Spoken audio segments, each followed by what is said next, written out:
한번 따라하실까요? 후반전을 새롭게 시작하는 사람. 후반전을 새롭게 시작하는 사람. 오늘은 6월의 마지막 날이요, 마지막 주일입니다. 그리고 내일은 2019년 하반기가 새롭게 시작되는 7월 1일입니다. 한 해의 절반을 달려오신 여러분들께 박수를 보냅니다. 정말로 수고하셨습니다. 그리고 또 다시금 힘을 내어서 앞으로 남은 한 해의 절반을 향하여 잘 달려가셔서 한 해의 마지막에 섰을 때 손에 쥔 것이 있고 마음에 가득 찬 것이 있고 또 사람들과 하나님 앞에 인정을 받는, 칭찬을 받는 놀라운 일들이 저와 여러분의 한 해의 마지막에 나타나게 되기를 소망합니다. 오늘 본문 말씀은 인생의 후반전을 새롭게 시작하려다가 큰 코가 한번 다쳐서 다시금 인생의 후반전을 향하여 삶을 재조정한 사람의 이야기가 나옵니다. 그 사람이 누구냐 하면 바로 야곱입니다. 야곱은 인생의 전반전은 남을 속이고 빼앗고 사기치고 막 사기꾼의 인생이었는데 그의 인생의 후반전은 하나님의 사람으로 놀랍게 변하는 그 인생이 펼쳐졌습니다. 그 인생의 후반전의 시작이 어디였느냐 하면 야복강이었습니다. 그 야복강에서 하나님을 만나서 실험하는 가운데 인생의 문제도 해결하고 하나님도 경험하고 은혜를 누리고 난 다음에 인생의 후반전을 멋지게 출발한 겁니다.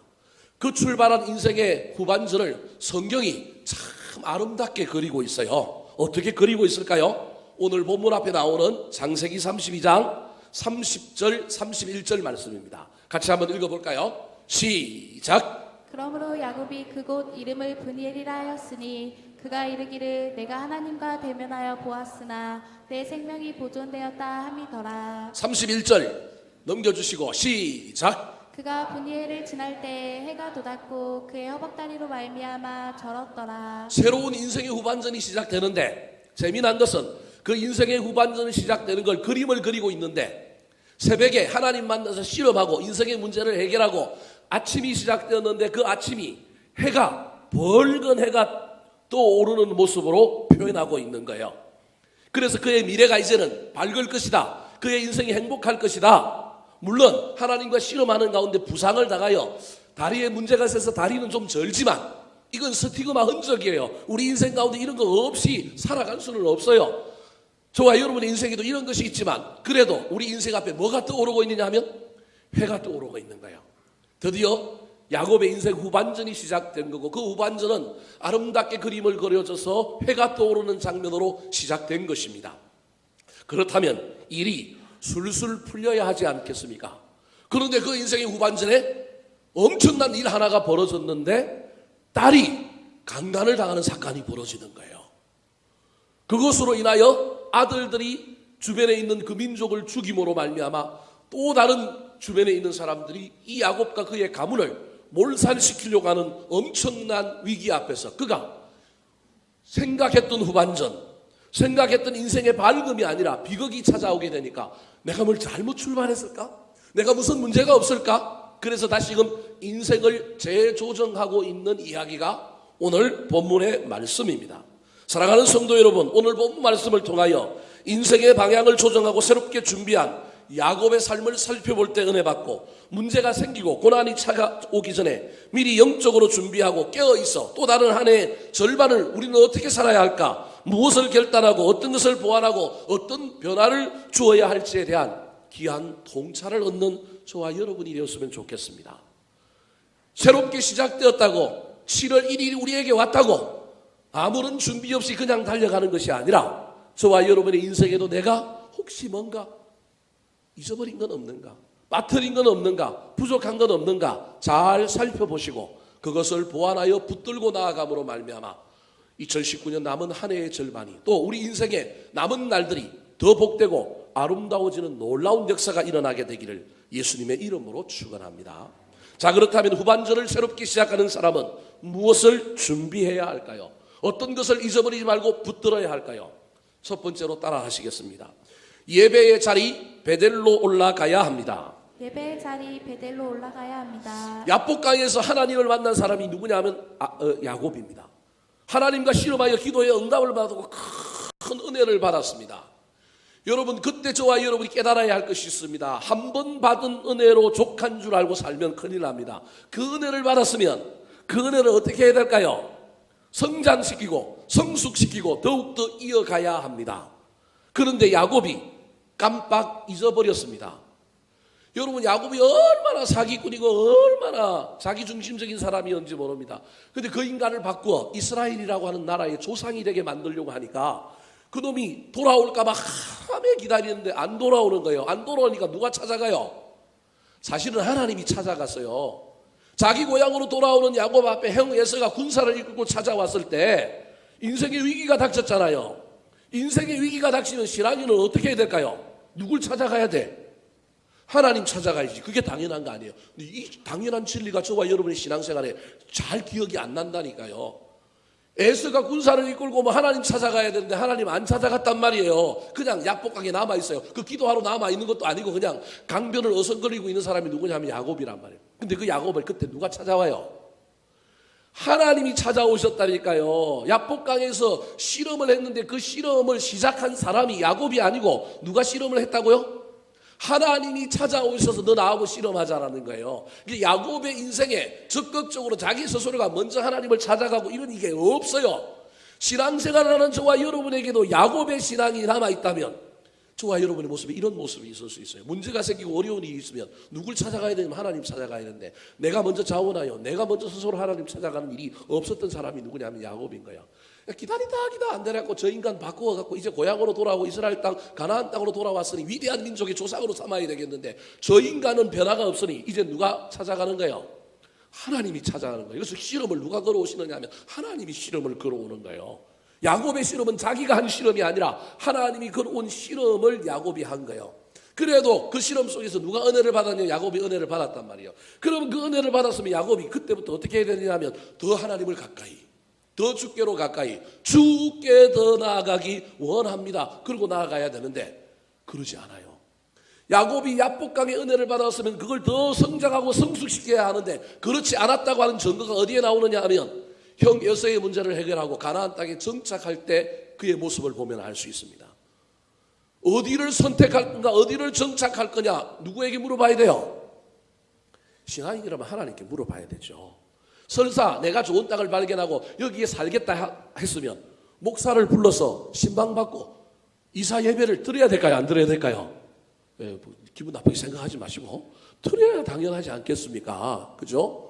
그런데 야곱이 자기 마음대로 땅을 정했을 뿐만 아니라 그 땅을 정하고도 하나님을 초청하지 않습니다. 오늘 본문 앞에 나오는 창세기 33장 18절 19절 이야기입니다. 같이 한번 읽어볼까요? 시작. 야곱이 바단 아람에서부터 평안히 가나안 땅 세겜 성읍에 이르러 그 성읍 앞에 장막을 치고 그가 장막을 친 밭을 세겜의 아버지 하몰의 아들들의 손에서 베크시타에 샀으며 세겜이 어떤 땅이냐면 이스라엘 중부지대에 있는 평야 땅이에요. 여호수아도 훗날 가나안 땅을 정복할 때 요단강을 건너서 이 중부지대를 물밑을 밀고 들어가서 세겜의 본부를 정하고 그 다음에 북쪽 남쪽을 점령했어요.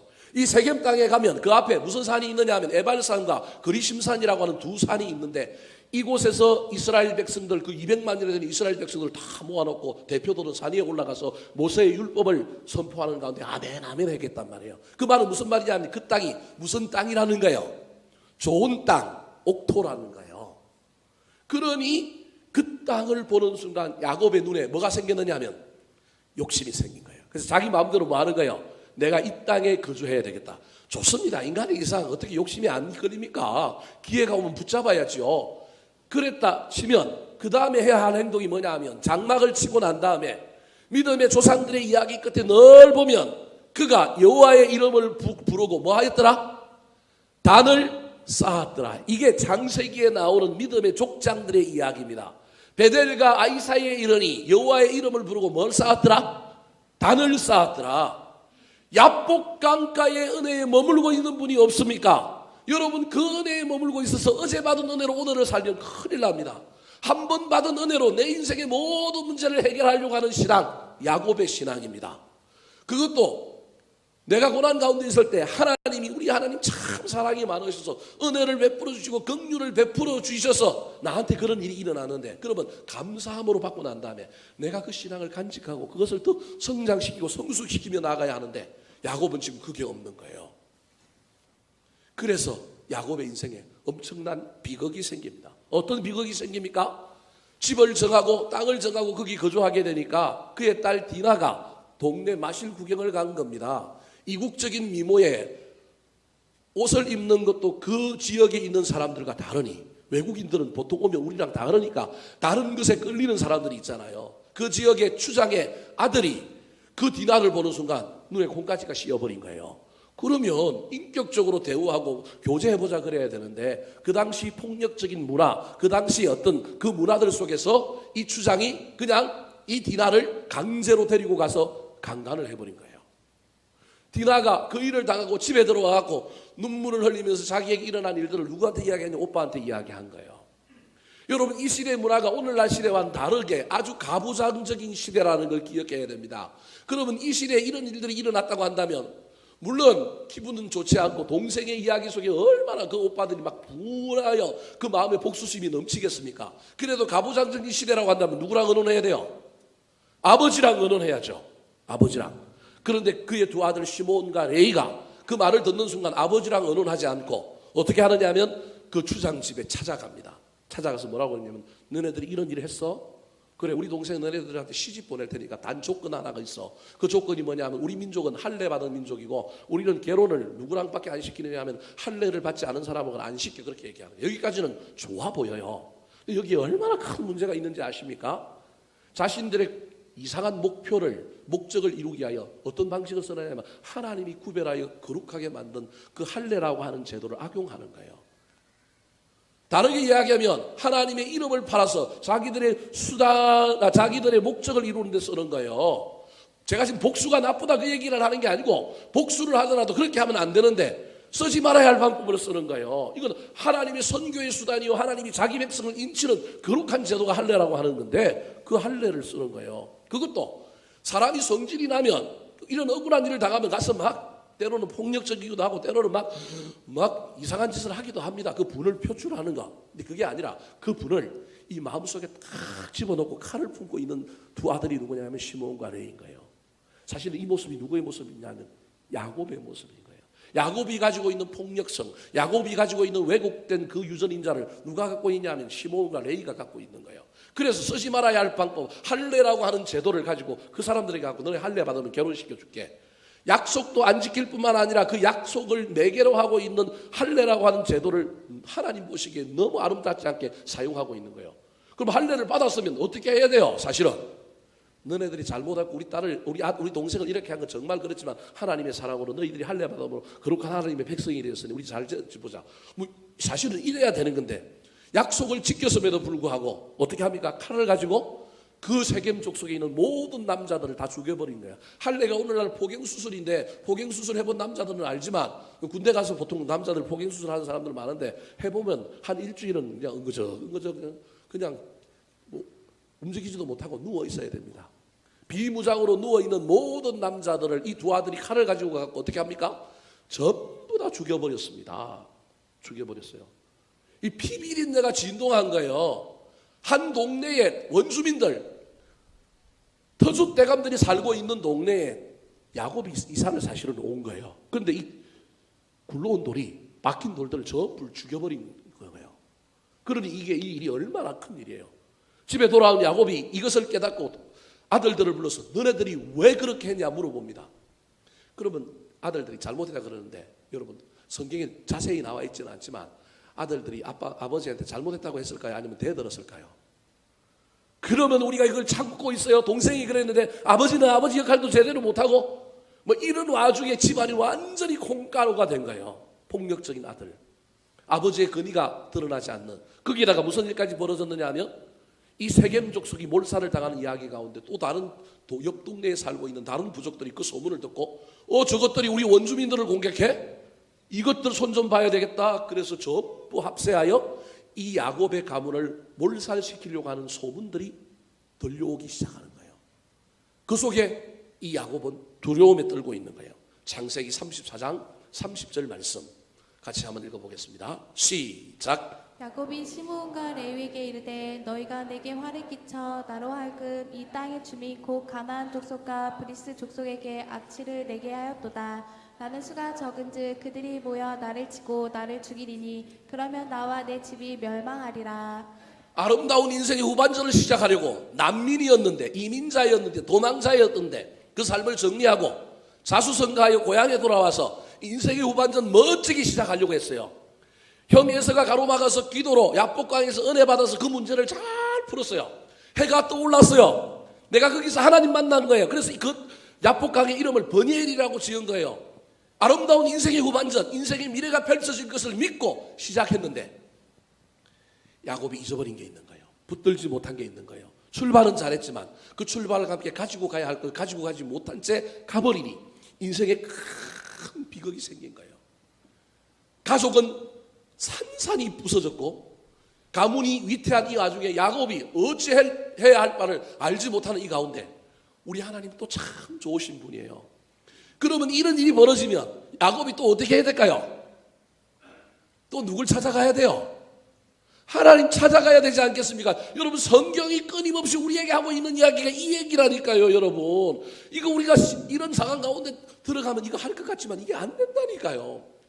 하나님께 나아가서 하나님께 원망해야죠. 하나님께 불평해. 하나님, 내가 야복강에서 다리를 쩔뚝거리기만 해서 하나님 만나고 은혜 받았으면 내 인생에 좋은 일을 주셔야지. 왜 이런 일들이 일어납니까? 왜 내 아들이 이렇습니까? 왜 저추장의 아들이 우리 딸 디나를 이런 식으로 대우하여 이런 일이 벌어집니까?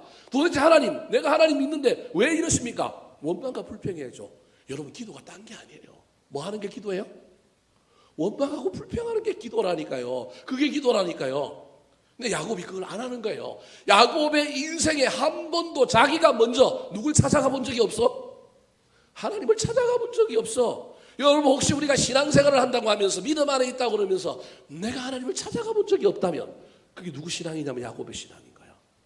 근데 재미난 건 그런 야곱을 향하여 우리 하나님 또 눈을 딱 감고 어떻게 하셔요? 또 찾아오시는 거예요. 그게 오늘 보면 1절이에요. 또 찾아오시는 거예요. 지가 찾아와야 되는데 야복강에서 은혜를 받고 인생의 문제를 해결했다고 한다면 그 은혜를 가지고 그 은혜를 더욱더 성숙시키고 성장시키고 더 주께로 가까이 가는 신앙생활을 해야 되는데 그게 아니라 여전히 은혜 받고 그 문제 해결했으니 앞으로 남은 문제도 다 오케이 라고 하는 신앙생활을 하고 있던 사람이 누구냐 하면 야곱인 거예요. 야곱은 체험도 있어. 뭐 하나님 만난 경험도 있어. 근데 알고 보면 그 경험들이 전부 너무너무 낮은 천박한 경험들인 거예요. 자기가 찾아간 경험이 아니라 구도자의 경험이 아니라 어떤 경험이냐면 누가 찾아오신 거예요?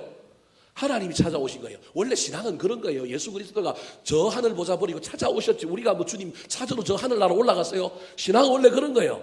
그런데 그런 신앙은 나중에는 어떤 신앙으로 가야 하느냐 하면 우리가 주께로 내가 주님을 이런 신앙으로 가야 되는 거예요. 근데 그 신앙이 지금 누구에게 없느냐 하면 야곱에게 없는 거예요. 인생의 후반전을 시작하는데 이제는 위대한 이스라엘 민족의 지도자가 되는 놀라운 믿음의 조상의 그 놀라운 역사로 들어가는 그 시점에 들어가 있는데 그것이 누구에게 없느냐면 야곱에게 없는 거예요. 그러니 인생의 비극이 나타난 거예요. 그때 하나님이 나타나서 야곱에게 한마디 하는 내용이 바로 오늘 보면 1절 말씀입니다. 같이 한번 읽어볼까요? 시작. 하나님이 야곱에게 이르시되 일어나 베델로 올라가서 거기 거주하며 내가 내 형 에서의 낯을 피하여 도망하던 때에 내게 나타났던 하나님께 거기서 제단을 쌓으라 하신지라. 나타나신 하나님이 지금 야곱의 인생에 벌어지고 있는 현실의 문제를 하나도 언급하지 않습니다. 아들 시몬 레이가 말 안 듣지, 딸이 막 강간당했지, 저 민족이 몰살당했지, 네가 지금 두렵지, 사방에 이상한 소문 들려오지, 너 그 인생의 문제 어떻게 해결할래? 이런 얘기 하나도 하지 않습니다. 뭐라고 얘기하고 있냐면 네가 옛날에 야복강에서 나 만났잖아, 은혜 받았잖아. 근데 그 은혜로 너 혼자 지금 살려고 그러지. 근데 내가 옛날에 20년 전에도 네가 사고치고 아버지하고 원수되고 형하고 원수돼갖고 천혜의 고아처럼, 근데 네 마음속에는 욕망이라고 하는 전차를 붙들고 그냥 성공 출세를 향하여 달려갈 때 네가 그 야밤에 돌 베고 자고 있을 때 내가 누굴 찾아갔다고요? 내가 너를 찾아갔어. 그때도 야곱이 그 인생에 외롭고 공부할 때 하나님 불렀어요? 안 불렀다니까. 지쳐서 그냥 돌 베개 베고 뭐 한 거예요?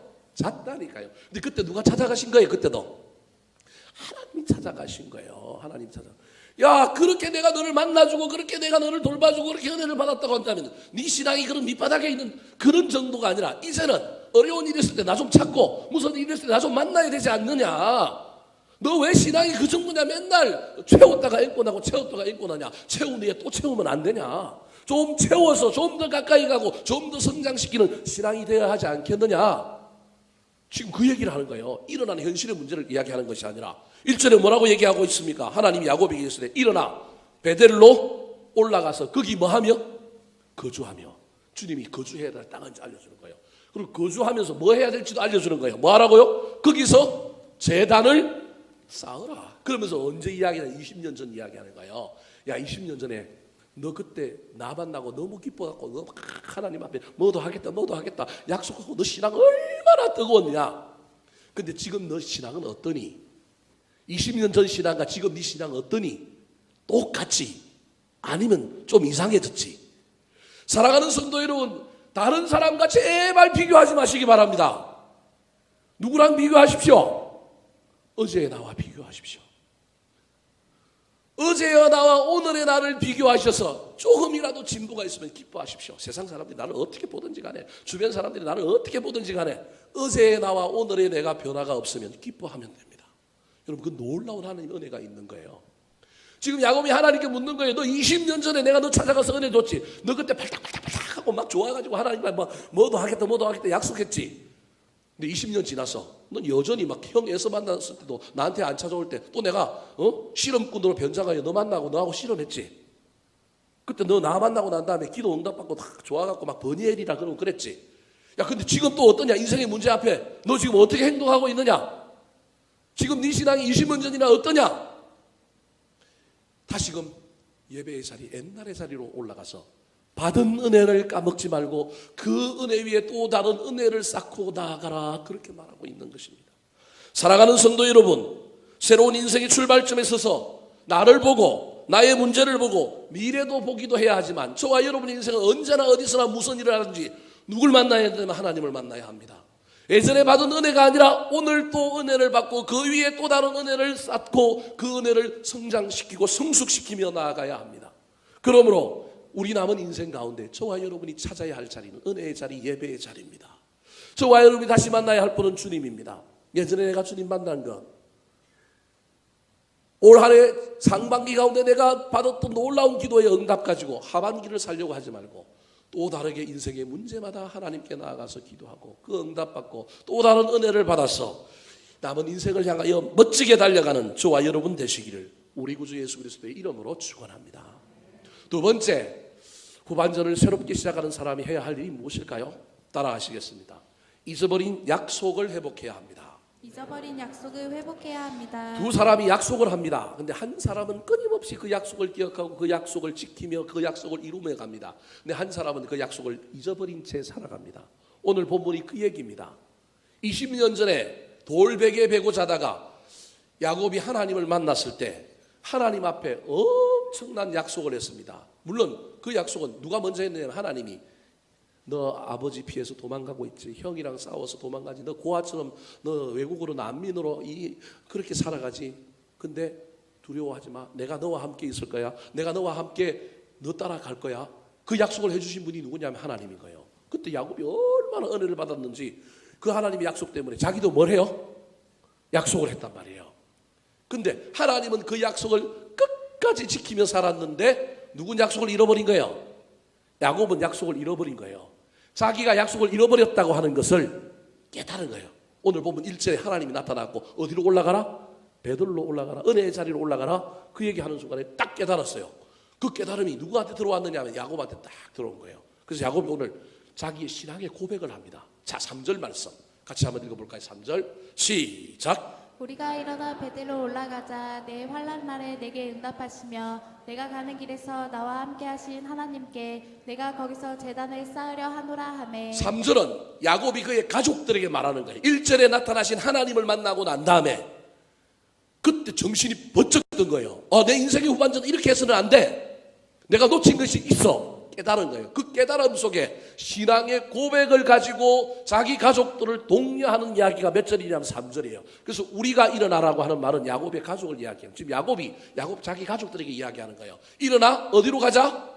베델로 가자라는 거예요. 그동안 하나님이 나타나서 명령하면 뭐 듣기는 듣지만 뭐 순종할 마음이 별로 없었던 사람이 야곱인데 얼마나 얼마나 많은 걸 깨달았는지 저기 뭐라고 얘기하고 있냐면 내 환난 날에 내게 뭐 하시며 응답하시며 내가 가는 길에서 나와 함께 하신 분이 누구라고요? 하나님이다. 그동안 야곱은 자기 인생은 누가 이루었다고 생각했어요? 내가 이룬 거예요. 내가 똑똑해서 형의 장자 면봉 빼앗았고, 내가 똑똑해서 삼촌 집에 가서 삼촌 재산 내 걸로 만들었고, 내가 잘나서 아내도 몇 명이나 둔 거예요. 2명을 넘어서 종들까지 치면 4명을 두고 다 내가 잘난 거예요. 자기 때문이었다고 생각하는데 20년 만에 깨달은 거예요. 아, 이게 누구 때문이었다? 하나님 때문이다. 20년 전에 하나님 나한테 뭘 하셨는데? 약속을 했는데 그 약속이 이루어진 거구나. 그걸 깨달은 거예요. 그래서 그 깨달음을 가지고 지금 누구에게 이야기하고 있냐면 가족들에게 베델로 가자. 기적의 3절이 그 신앙의 고백인 거예요. 그럼 22년 전에 하나님이 어떤 이야기를 했을까요? 어떤 약속을 했을까요? 자, 창세기 28장 15절 말씀이 20년 전 하나님이 야곱에게 한 약속입니다. 같이 한번 읽어볼까요? 시작. 내가 너와 함께 있어 내가 어디로 가든지 너를 지키며 너를 이끌어 이 땅으로 돌아오게 할지라. 내가 내게 허락한 것을 다 이루기까지 너를 떠나지 아니하리라 하신지라. 저기 보니까 함께 있어. 어디로 가든지 지키고 너를 이끌어 다시 어디로 돌아오게 한다고요? 이 땅으로 돌아오게 한 거예요. 저 화면을 그대로 두십시오. 야곱은 이 땅으로 돌아온 것도 누구의 의지예요? 자기 의지예요. 그동안 돈 번 것도 부자가 된 것도 자기 능력이라고 생각했는데 저게 이제 하나님이 했던 약속이구나. 돌아온 것도 내가 막 기도 열심히 하고 기도에 삿발을 붙들고 돌아온 거고, 내가 막 형 마음을 들게 하기 위해 재산 가축대를 3대로 나눠갖고 선물 공세하고 막 요렇게 해갖고 형 마음이 바뀌었. 그렇게 생각했는데 이게 하나님의 약속 때문에 이런 일이 일어났구나. 하나님이 약속을 지켰구나. 내가 옛날에 베델에서 돌베개 메고 잘 때 하늘에서 사닥다리가 하나 내려왔는데 그 사닥다리를 누가 오르락내리락 했느냐 하면 천사들이 오르락내리락 했구나. 어쩌면 저 천사들이 하늘과 땅을 오고 가면서 뭘 했느냐? 일했구나. 누구를 위하여 일했구나. 전혀 감동이 없네요. 나를 위해서 일했구나. 이게 야곱의 체험인 거예요. 왜 하늘나라에서 사닥다리가 내려오고 그 사닥다리를 천사들이 오르락내리락 왕래했을까? 하늘의 뜻을 이 땅에 이루고 이 땅의 문제를 보고하고, 그래서 이게 하나님이 나를 지켰구나. 그걸 깨달은 사람이 누구냐면 야곱인 거예요. 근데 하나님의 약속 중에 아직까지 하나 더 이루어져야 할 것이 있는데 그게 뭐냐면 15절 끝에 보니까 내가 허락한 것을 다 이루기까지 내가 너를 뭐하지 아니하리라? 떠나지 아니하리라. 저게 하나님 마지막 약속이란 말이에요. 근데 야곱은 지금까지 된 일은 누가 하셨다고까지 인정했느냐 하면 하나님이 하셨다라고 하는 건 인정했는데 아직까지 야곱의 마음속에 들어오지 않은 것이 있는데, 이 두려움의 문제, 이 문제를 어떻게 해결할 건가? 그거에 대한 인식은 아직 없는 거예요. 자, 앞에 화면을 다시 한번 보여주시겠어요? 3절. 그래서 야곱이 지금 뭐라고 얘기하냐면 베델로 올라가자. 환난 날에 내게 응답하시고 내가 가는 길에서 나와 함께 하신 하나님께 내가 거기서 뭐 한다고요? 제단 쌓으려고. 여전히 함께 계셨던 그 하나님에게 이제 내가 함께하는, 그래서 그 하나님이 남은 날도 나를 지켜주실 것에 대한 놀라운 확신을 붙드는 장면을 베델에 가서 이루려고 하는 거예요. 사랑하는 성도 여러분, 사람은 약속을 잃어버리지만 하나님은 약속을 잊어버리지 않고 지키십니다. 저와 여러분이 하나님의 약속의 백성입니다. 연초에 아니면 연말에 올 한 해를 시작할 때 우리가 하나님께 받은 약속이 무엇입니까?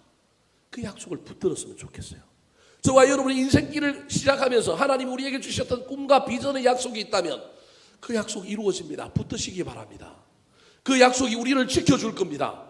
두려움이 오고 문제가 생겨도 우리가 반석 위에 서서 흔들리지 않게 될 것입니다. 그래서 야곱은 지금 베델로 올라가서 자기가 했던 약속을 이제 지키려고 하는 겁니다. 하나님이 약속을 지켰으니 내가 남은 약속을 지키리라. 그러면 야곱이 했던 약속은 무엇일까요? 창세기 28장 20절 같이 한번 읽어볼까요? 시작. 야곱이 서원하여 이르되 하나님이 나와 함께 계셔서 내가 가는 이 길에서 나를 지키시고 먹을 떡과 입을 옷을 주시어. 정리하면 내 인생의 모든 것의 주인이 누구냐면 하나님이라는 거예요. 하나님이 주인이어서 하나님이 하셨다. 그동안 내가 했다고 생각했는데 이제는 하나님이 주인임을, 내가 먹고 사는 문제도 성공하고 실패하는 문제도 하나님이라고 하는 것을 인정하겠습니다. 그걸 20년 전에 야곱이 약속한 거예요. 근데 지금 그 약속을 잊어버렸는데 베델에 올라가서 이 신앙의 고백을 하면 하나님께 뭐 하겠다는 거예요? 예배하겠다는 거예요. 다시금 주님 내 인생의 주인입니다. 내가 그걸 믿고 살겠습니다. 예배하겠다는 거예요. 두 번째 약속이 뭘까요? 자, 21절 같이 한번 읽어볼까요? 시작. 내가 평안히 아버지 집으로 돌아가게 하시오면 여호와께서 나의 하나님이 되실 것이요. 자, 고향으로 돌아왔단 말이에요. 평안히 집으로 돌아오면 여호와께서 나의 하나님이 되실 것이라고 하는 말은 어떤 말이냐면, 저걸 이해하기 위해서는 22절 상반절을 읽어봐야 합니다. 자, 22절 상반절까지만 읽겠습니다. 파란 글씨까지만. 시작. 내가 기둥으로 세운 이 돌이 하나님의 집이 될 것이요. 돌베개 베고 자던 돌베개를 뭐 했느냐면 세웠단 말이에요. 나중에 꿈 깨고 난 다음에. 그리고 이 자리가, 이 돌이 나중에 내가 여기 와서 교회를 건축하고 성전을 건축하고 이 돌이 성전에 뭐가 될 거냐면 기초가 될 겁니다. 이렇게 약속했는데 그거 잊어버렸단 말이에요. 그러니까 지금 야곱이 베델로 올라가고자 하는 것은, 하나님은 약속을 지켰으니 나도 약속을 지키리라. 나도 약속을 붙들겠다. 내가 예배하는 가운데 내 인생의 주인이 하나님이라고 고백하겠다. 뿐만 아니라 내가 하나님께 예배하겠다고 약속했는데, 예배자로서의 약속을 했는데 그 약속을 못 지켰는데, 이제는 내가 베델에 올라가서 예배자로 살겠다라고 하는 말이 성전의 이야기 속에 담겨 있는 거예요. 뿐만 아니라 22절 마지막에 보면 뭐라고 얘기하고 있냐면, 하나님께서 내게 주신 모든 것에서 10분의 1을 내가 반드시 하나님께 드리겠나이다. 저 장면을 갖고 11주 설교하는 목사님들이 있는데요, 저건 종속절이에요. 무슨 말이냐면, 저 야곱의 약속의 중요한 두 가지는 뭐냐면, 하나는 인생의 주인을 고백하는 것, 하나는 뭐냐 하면 내가 하나님의 뭐가 된다고요? 예배자가 되는 것. 그 인생의 주인을 고백하고 예배자가 되는 것에 가장 결과론적으로 가장 명확한 것이 뭐 드리는 거예요? 11조를 드린 거예요. 그건 예배의 제물일 뿐만 아니라 내가 받은 모든 것이 하나님께로부터 온 것입니다라고 하는 고백이기 때문에, 야곱의 약속은 두 가지인 거예요. 야곱이 내가 하나님을 내 인생의 주인으로 모시고 살겠습니다. 내가 하나님께 뭐 하며 살겠습니다? 예배하며 살겠습니다. 근데 그걸 잊어버린 거예요. 그래서 이제는 하나님 만나고 난 다음에 베델로 올라가서 예배의 자리에 가서 내가 지금 뭐 하겠다 그러냐면, 내 신앙의 고백을 주님 앞에 마음껏 올려드리고 하나님께 예배하는 자리에 서겠다라고 하는 약속의 회복의 길을 걷겠다는 것입니다. 사랑하는 성도 여러분, 우리 하나님 부자세요. 우리 하나님 저와 여러분이 뭘 삥을 뜯어야 사시는 분이 아니에요. 우리가 꼭 약속을 지켜드려야 우리 하나님이 에헴 좋아 기뻐하시고 복을 주시는 그런 분이 아니라는 거예요. 우리는 약속을 안 지켜도 하나님은 뭘 하시는 분이라고요? 약속을 지키시는 분이에요. 지금 관심이 우리가 약속을 지키느냐 안 지키느냐의 문제가 아니라, 하나님의 약속을 믿고 신뢰하면 우리 신앙이 자발적으로 우리 속에서도 뭘 지키게 되는 거예요? 약속을 지키는 신앙으로 발전하게 되는 거예요. 근데 그 약속을 지키는 게 복을 받기 위하여 그런 것이 아니라, 무엇 때문에? 은혜에 감사하여, 은혜에 감격하여 자발적인 행동으로 나오는 거예요. 지금 야곱이 그거 하겠다는 거예요. 그거 안 하면 내가 벌 받을 것 같으니까, 내가 약속 안 지키면 또 내 인생에 뭐 미래에 무슨 일이 생길 것 같으니, 이게 아니고 그가 깨달아진 거예요. 아, 내 인생 내가 주인인 줄 알았는데, 그동안 내가 이룬 줄 알았는데 누가 하셨다고요? 하나님이 하셨구나. 아, 나는 약속 안 지키는 사람인데 앞으로도 우리는 다 못 지킬 거예요, 여러분. 그럼에도 불구하고 누군 다 지킬 거라고요?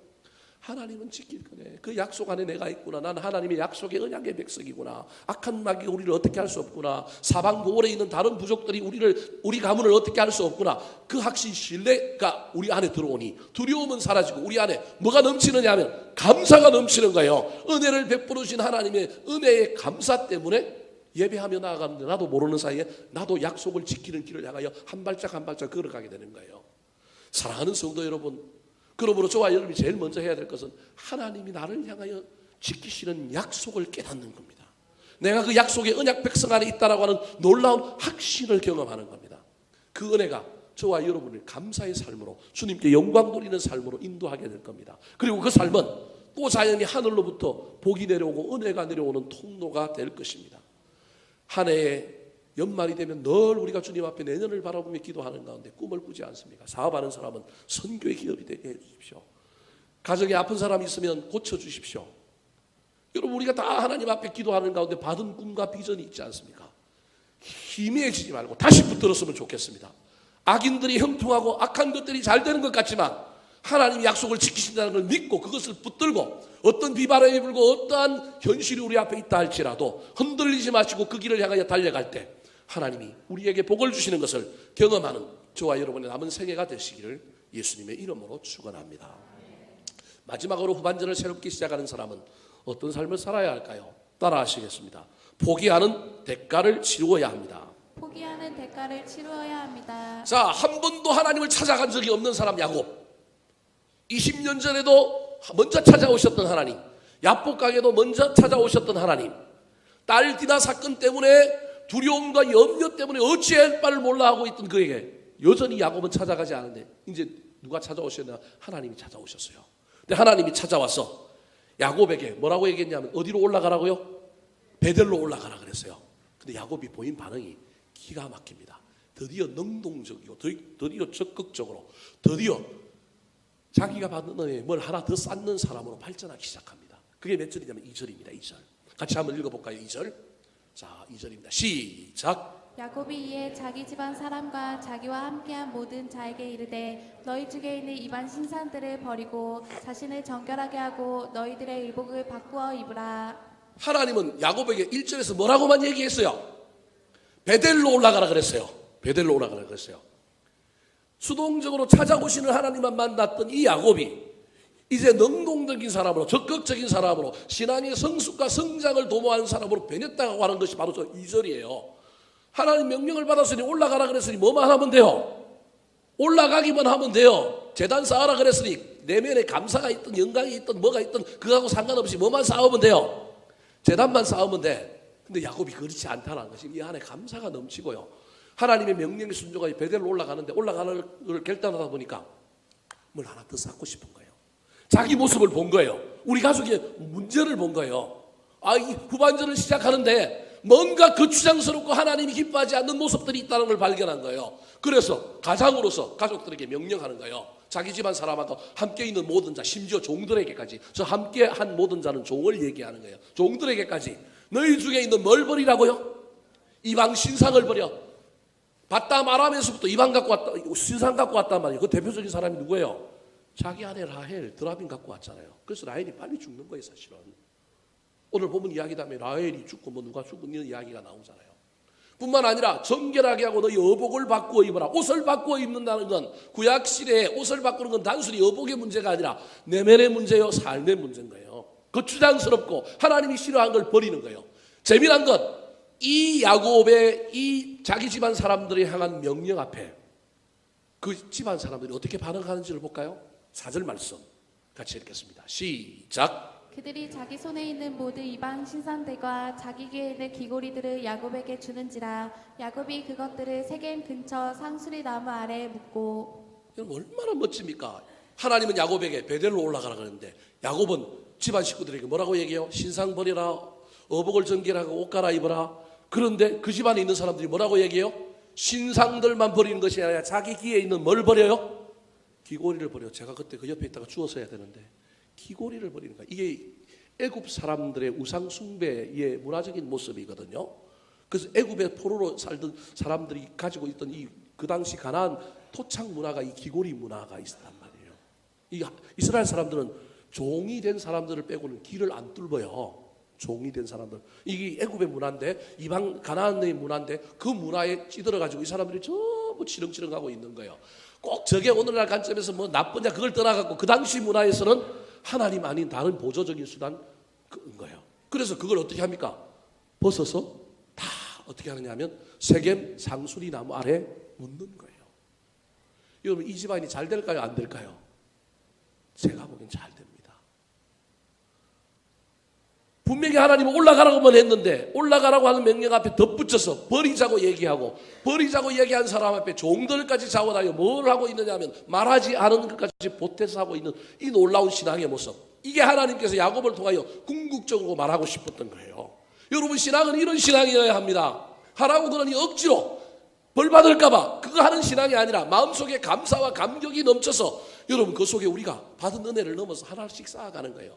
야복강가의 은혜만 머물러 있지 마시고 그 은혜가 저와 여러분이 어디로 가야 하느냐 하면 베델로 올라가야 되는 거예요.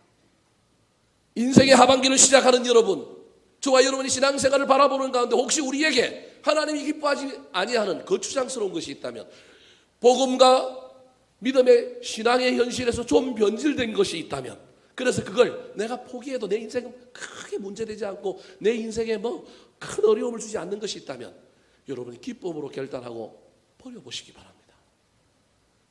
그 놀라운 일 가운데 하나님이 은혜를 베풀어 주실 것입니다. 이들의 결단과 이들의 헌신 앞에 하나님이 어떤 일을 해주셨습니까? 5절 말씀 같이 한번 읽어볼까요? 시작. 그들이 떠났으나 하나님이 그 사명 고을들로 크게 두려워하게 하셨으므로 야곱의 아들들을 추격하는 자가 없었더라. 여러분 죄송합니다만 하나님은 좀 떠나게 하고 자리를 좀 옮기게 하고 하나님을 버리게 하시는 분이에요.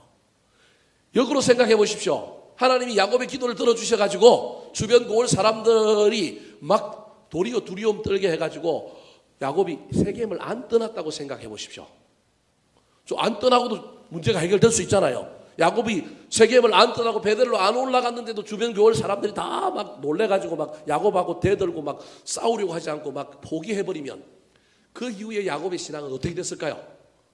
더 성숙해졌을까요? 아니면 더 세상 길로 갔을까요? 그럼 상상에 맡길게요. 제가 결론을 안 내리겠습니다. 하나님 자리를 옮기게 만들잖아요. 뭘 버리게 만들잖아요. 여러분 신앙은 이런 거라고 하는 사실을 기억하셔야 합니다. 익숙함과 있는 곳에 있는 걸 좋아하지만 그렇다고 해서 우리 교회 버리고 다 이사가라는 얘기 아닙니다. 간혹 적용을 이상하게 하시는 분들이 있어요. 그 얘기가 아니라 때로는 우리가 집착하고 우리가 익숙한 어떤 것들을 때로는 하나님 바꾸시는 거예요. 여러분 아들들이 세겜 족속을 다 죽이고 세겜 족속 주변에 있는 부족들이 일어나서 저거 손 좀 보자라고 하는 그 분위기 속에 야곱 마음속에 들어왔던 것이 뭐냐 하면 두려움이에요. 두려움. 여러분 저와 여러분 인생이 두려움을 몰아내려고 하면 두려움을 몰아내면 되는 것이 아니라 누굴 모시면 돼요? 하나님을 모시면 돼요. 야곱 마음에 그동안 내 인생 내가 주인 되어 살아온 게 아니라 하나님이 해주셨구나라고 하는 놀라운 은혜가 그 마음속에 오니 하나님이 내 인생의 주인이었구나. 난 약속 안 지켰는데 하나님 약속을 지켰구나. 그 놀라운 약속의 신앙이 내 마음속에 들어오니 이 야곱의 마음속에 있던 두려움이 어디로 갔을까요? 이해될는지 안 될는지 모르겠지만 여러분 그 두려움이 제가 보기엔 어디로 갔어요? 야곱을 대적하여 세겜 족속을 몰살시켰다고 야곱과 전쟁을 벌이려고 했던 그 모든 사람들 다른 여타 부족들의 마음에 이 두려움이 옮겨간 겁니다. 믿을 사람만 믿으시기 바랍니다. 저와 여러분의 마음속에 있는 이 두려움, 그래서 질량 보전의 법칙에 하여 그냥 힘과 능력으로 막 몰아내려고 하면 안 되고요. 반드시 뭐가 들어와야 돼요. 감사가 들어오고 은혜가 들어오면 그 은혜가 들어옴으로 말미암아 우리 속에 있는 염려, 우리 속에 있는 두려움이 어떻게 됩니까? 가는 거예요. 그래서 놀라운 일이 일어났잖아요. 사방에 있는 대적하고자 하고 야곱의 가문을 죽이려고 했던 그 모든 사람들이 도리어 그 두려움에 휩싸여 갖고 우리도 저들과 싸우다가는 세겜 족속처럼 뭐 할 수 있겠다? 몰살당할 수 있겠다. 그래서 아슬아슬아 그냥 지들 알아서 하게 하고 냅둬라. 좀 뭐 우리 동네 안 살고 또 베델로 간다는데 뭐하러 쫓아가? 근데 냅둬. 이런 놀라운 일이 일어나게 된 것입니다.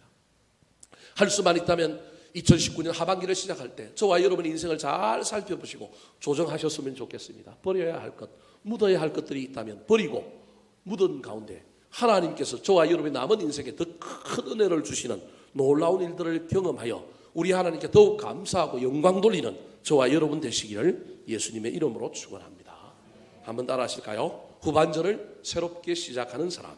후반전을 새롭게 시작하는 사람. 예배의 자리 베델로 올라가야 합니다. 예배의 자리 베델로 올라가야 합니다. 잊어버린 약속을 회복해야 합니다. 잊어버린 약속을 회복해야 합니다. 포기하는 대가를 치루어야 합니다. 포기하는 대가를 치루어야 합니다. 기도하겠습니다.